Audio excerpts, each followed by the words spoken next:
Halo Sobat Denok Ayu semua, terima kasih karena masih setia menunggu video-video terbaru dari Denok Ayu Novel. Jangan pernah lupa ya untuk selalu subscribe, like, and comment, agar Denok semakin semangat upload videonya. Menantu terbaik bab 690. Jika Anda melakukannya lagi, Anda akan tetap maju. Lin Yu tiba-tiba menjadi tertarik ketika dia mendengar ini, dan dengan penasaran berkata, "Oh, Erye, orang yang kamu bicarakan ini adalah Dewa Perang ke Langit Selatan." He Zizhen juga tidak menjual Guanzi, dan berkata kepada Lin Yu sambil tersenyum. "Oh, lihat aku bingung, seharusnya aku sudah memikirkannya sejak lama." Lin Yu menggelengkan kepalanya, menertawakan dirinya sendiri, dan membiarkan Erye He mengambil inisiatif untuk melihatnya, dan juga menyebut dirinya hanya Dewa Perang Siang Nantian. Bagaimana menjelaskan diri, dengan pengetahuan dan pengalaman Siang Nantian yang mendalam tentang banyak pertempuran, mungkin dia benar-benar dapat menilai sumber belati ini. Tahun-tahun ini, aku sangat sedih berbohong kepada Lao. He Zizhen tersenyum pahit dan menghela nafas, mengingat bahwa dia akan pergi ke kuburan Nantian setiap tahun ketika dia kembali, dan dia tidak bisa tertawa atau menangis. "Tuan kedua, jangan salahkan aku, karena aku berjanji akan merahasiakan orang tua itu, jadi aku tidak bisa memberitahumu." Lin Yu tersenyum minta maaf. Keadaannya sangat istimewa. Ketika dia merawat Siang Lao, dia bersumpah untuk tidak membocorkannya. Saya tahu.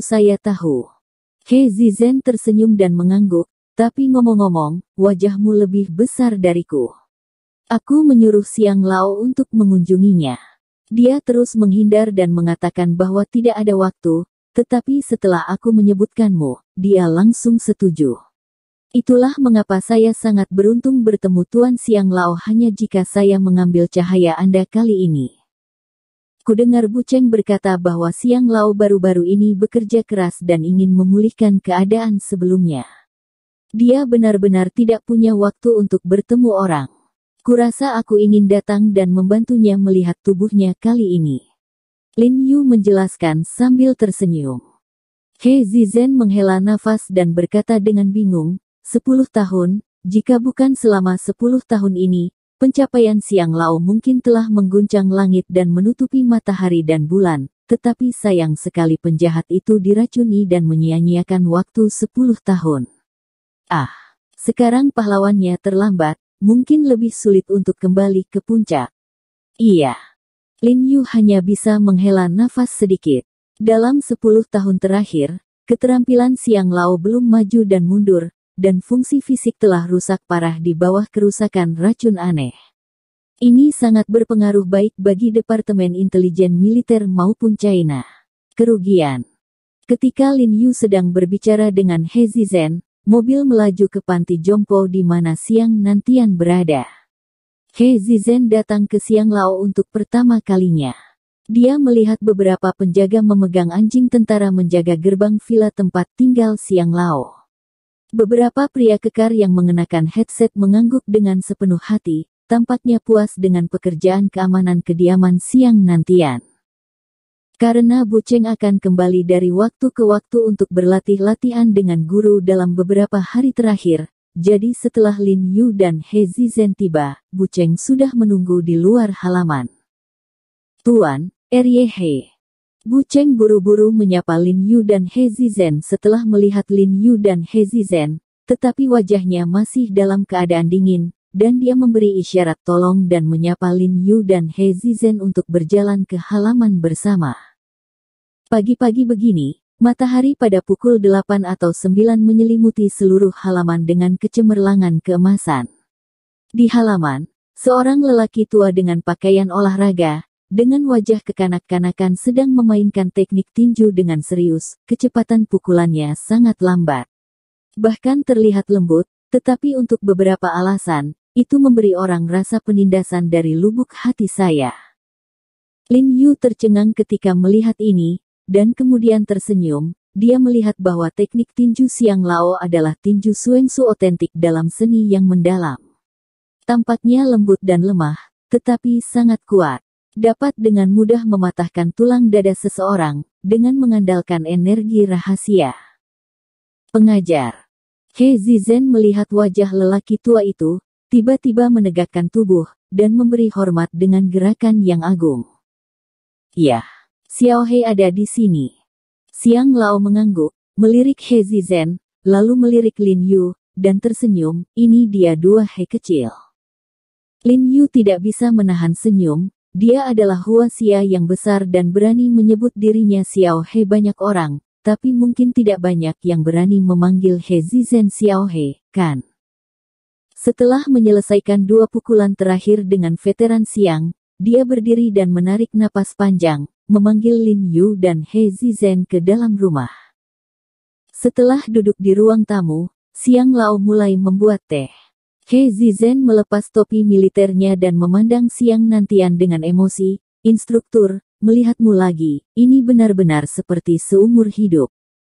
Saat dia berbicara, dia dengan paksa menahan gejolak emosi di dalam hatinya, dan ada sedikit air mata di matanya. Dia sangat berterima kasih kepada instruktur yang telah memanggilnya sejak awal, dan dia adalah orang yang paling dihormati dan dikagumi dalam hidupnya. Itu adalah Xiang Nantian, dia telah bekerja keras untuk hidup seperti Xiang Nantian. Ya, aku tidak menyangka bahwa aku, orang sampah, suatu hari akan bisa berdiri lagi, dan bisa hidup sebagai manusia lagi dan hidup tegak. Xiang Nantian hanya bisa menghela nafas, lalu memandang Lin Yu dengan serius dan berkata, kamu harus berterima kasih pada Xiao He untuk ini. Kamu sangat sopan. Lin Yu tersenyum dengan rendah hati dan menggelengkan kepalanya. Ngomong-ngomong, Xiao He, ku dengar kau mendapatkan Wuling Xian. Xiang Nantian sepertinya tiba-tiba memikirkan sesuatu, matanya tiba-tiba berbinar, dan Lin Yu berkata dengan penuh semangat, jika tidak nyaman bagimu, tolong beri aku sedikit. Sedikit saja. Sebagai ahli top di dunia seni yang mendalam, Xiang Nantian tentu tidak asing dengan air liur 5 roh ini. Dia tahu bahwa ini adalah suplemen yang sangat baik untuk berlatih seni yang mendalam, dan sangat cocok untuk orang-orang seperti dia dalam masa pemulihan. Jika Anda memiliki 5 roh ini Siu, dia pasti sudah pulih dengan sedikit usaha. Lao Xiang, bukankah kau bilang aku akan memberikannya padamu? Lin Yu tersenyum dan mengangguk. Saat ini saya sedang bercampur dengan bahan obat lain untuk melihat apakah saya dapat merumuskan resep yang masuk akal untuk membantu Anda memulihkan kebugaran fisik Anda dengan lebih baik. Bagus. Xiang Lao Xiao Hehe mengangguk penuh semangat, sangat puas, lalu menoleh dan melirik He Zizhen. Senyum di wajahnya tiba-tiba menghilang. Dia menghela nafas lembut, dan berkata, Zen, aku sebenarnya tidak ingin melihatmu, apa kamu tahu kenapa? Lin Yu tertegun ketika mendengar kata-katanya, dan tiba-tiba menjadi tertarik. Bahkan, dia juga memperhatikan bahwa sikap Xiang Lao terhadap He Erie tampak sedikit dingin. Dari memasuki pintu hingga sekarang, dia tidak terlalu antusias dengan He Zizhen, mantan siswa, dan dia telah ketika Lin Yu menyebut He Zizhen kepada Xiang Lao. Meskipun mulut Xiang Lao dipuji, ekspresinya masih suam-suam kuku, dan dia bahkan tidak pernah bertanya tentang He Zizhen. He Zizhen juga sempat tercengang dan menggelengkan kepalanya sedikit. Bahkan, hatinya sedikit curiga. Ia tidak tahu bagaimana ia telah menyinggung Xiang Lao. Setiap ia minta datang untuk menemui Xiang Lao selalu menghindar.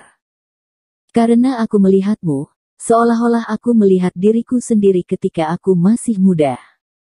Xiang Lao mengangkat beberapa mata berlumpur dan memandang He Zizhen dengan emosi. Saya paranoid, kaku, dan lebih baik mati daripada ketika saya masih muda.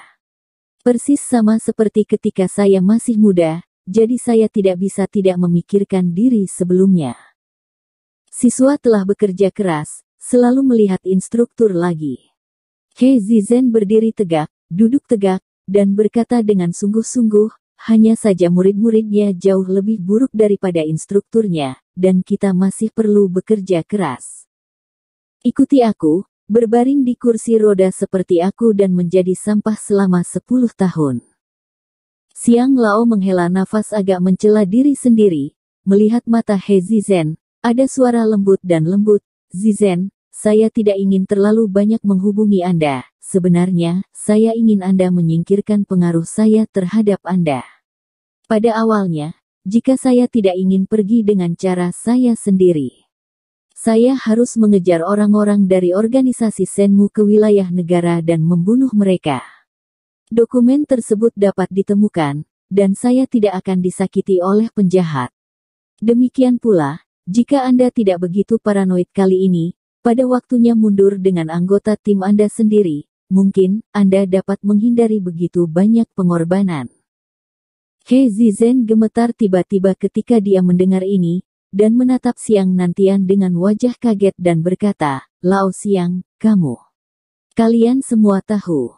Xiang Nantian benar, pada kenyataannya, dalam konflik perbatasan ini, jika He Zizen dapat menyuruh orang-orangnya untuk mengungsi tepat waktu, tidak akan ada korban sebesar itu sama sekali. Tentu saja aku tahu segalanya tentangmu, segalanya. Xiang Nantian tersenyum pada He Zizen, ekspresi perhatian terpancar dari dasar matanya. He Zizen menggertakkan giginya, memikirkan saudara-saudara yang mati, lapisan air mata mengalir di matanya lagi, dan dia bergegas ke Nantian dan berkata, Lao Xiang, apa kau tahu apa yang dilakukan gangster itu? Mereka bahkan tidak membiarkan bayinya di bedong tidak kurang dari 10 anak di desa itu yang berusia di bawah 3 tahun tewas di tangan mereka. He Zizen meremas tinjunya ketika dia berbicara, dengan urat biru menonjol di dahinya, dan dia berkata dengan rasa sakit yang luar biasa, itu anak Huaxia kami, ini masa depan Huaxia kami, jadi saya tidak menyesalinya. Jika kamu melakukannya lagi, saudaraku dan aku masih akan bergerak maju dan bersumpah untuk membunuh mereka sampai mati. Satu-satunya hal yang aku sesali adalah bahwa aku tidak akan mati. Bersambung. Terima kasih sahabat Denok yang sudah mendengarkan video ini. Jangan lupa like, comment, and subscribe ya. Terima kasih.